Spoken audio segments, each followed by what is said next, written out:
Itlog ni Pablo, kung kanya binabalatan. Kanina lang pinapainit niya dun sa tubigan.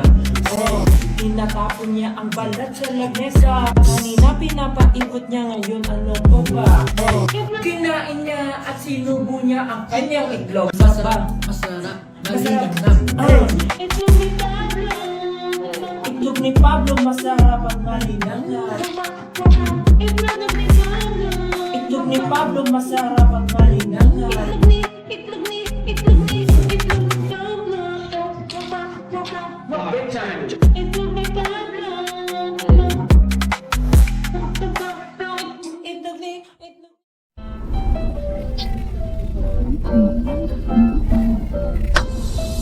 Tayo ay sama-sama na naman. Ngayong araw luluwas para magpakasaya. Kakalimutan ang mga problema dinaanan. Sapagkat ngayong araw tayo makasaya. Papuntang Tagaytay, pero hindi tatagay. Tayo magpupunta para mawalang lumbay. Tayo magpupunta upang magsaya. Kalimutan ang problema, kalimutan ang lahat. Kami ay nag-road trip ngayong papuntang Tagaytay. Kahit wala para kami nalulumbay. Nakasakay. Ngayon lang nakasakay sa MG car. Sabi mo sa akin, Ay, may chorus. Sa akin, sabi mo sa akin, pupunta ng Tagaytay. Sabi mo sa akin, sabi mo sa akin, sabi mo sa akin, pupunta ng Tagaytay. Sabi mo sa akin, sabi mo sa akin, sabi mo Baka meron ko ha. Marinig tong kartat na. Tagaytay. sabi mo, pupunta tayo Tagaytay. Sabi mo, kay tatay, sabi mo, kay nanay, sabi mo, nanay, pupunta ng Tagaytay. Sabi mo, kay nanay, sabi mo, kay tatay, sabi mo, kay tatay, Pupunta na Tagaytay. Sabi mo,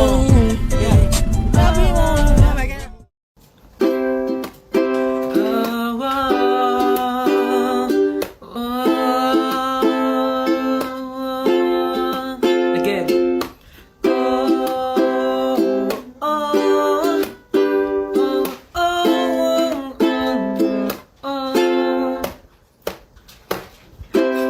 Pasulyap-sulyap sa'yo,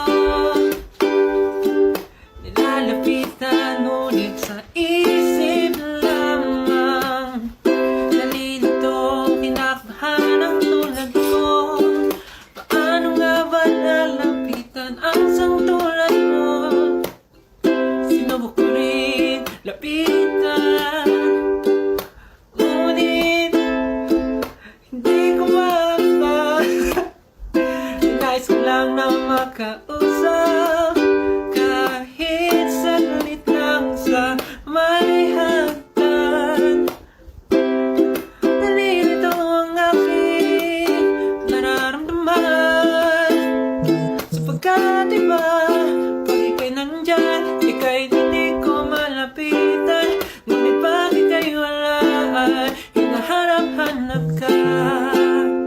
Mahal na yata kita, hindi lang maamin, natatakot na masaktan. Mahal na yata kita, hindi lang maamin, sapagkat pagkamasaktan lang. Mahal na kita, mahal na kita, mahal na kita, mahal na kita.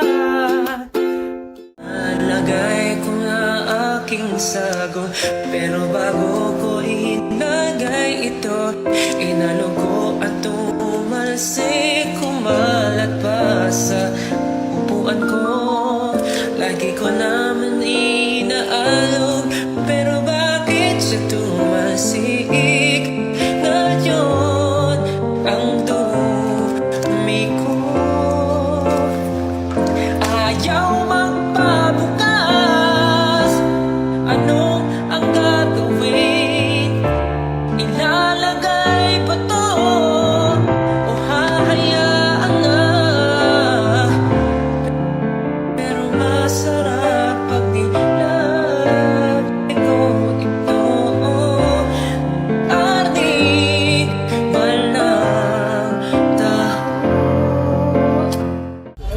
Noong unang panahon, bata pa kami noon. Kami naghahanda sa studio noon. Naaalala ko, nag-aayos kami, nagme-makeup dahil may event pala kami noon. Lumapit ako kay Pablo. Ay, teka, pangalan niya si John. Hindi pa siya Pablo, bago yun. Kasi ang pangalan niya nga dati ay si John. Sabihin niyo, si John! Si John! Okay, babalik ako sa istorya ko. So nagme-makeup na ako at lumapit kay si John. Sabi ko, hey, pahiram ng miss mo. Sabi niya, bro, konti na lang to, pasensya na. Sabi ko, okay lang, lalapit na ako kay Ken. Manghihiram ako ng miss. Sabi ko, Ken, pahiram naman ng miss mo. Sabi ni Ken, okay bro, ito ang miss ko. Biglang lumapit si John. Sabi sa akin, bro, sige na nga, gamitin mo na yung miss ko. Sabi ko, okay lang pare, nandito na yung kay Ken, gagamitin ko na ang miss niya. Okay lang, kahit wag mo na pahiramin sa'yo, kasi ang sabi mo, mauubos na ang miss mo. Pero bigla siyang nagalit, at sabi niya sa akin, gamitin mo na! Eto na ako! Nagulat ako, pinato niya, at nabasag ang miss niya. Nagulat ako, at ako'y naging balakid at sumigaw sa akin si John. Biglang pagsigaw niya, ako'y nataranta. Nagsigaw-sigaw si John, biglang lumapit si Ken. Bro, bakit mo sinisigawan si Stel? Nagulat ako sa sinabi niya, kinabahan ako, akala ko suntukan na. Biglang nasabi ni si John, pare, bakit ka ba nakikialam dito? Sumagot si Ken, lumapit kay si John, dibdib sa dibdib. Ang sabi niya, bakit mo nga sinisigawan si Stel? Ganun na ganun ang nangyari. Ako'y kinakabahan at parang ako'y iiyak. Samantalang nakita ko sa kabilang gilid si Justin at si Josh tumatawa lang. Tutukan na yan. Samantalang ako, nangihiram lang ng miss. Hindi ko alam ang gagawin pagkat kinakabahan na ang isang isang nandun lamang sa isang tabi. Pero ang nangyari, hindi ko natapos ang makeup ko dahil wala na ako miss. Pero okay lang yun. Kasi alam niyo ba, hindi na kami mag-aaway dahil sa isang miss. Kasi ngayon lahat kami may pambili na kahit ilang pa miss. Kaya, let's go.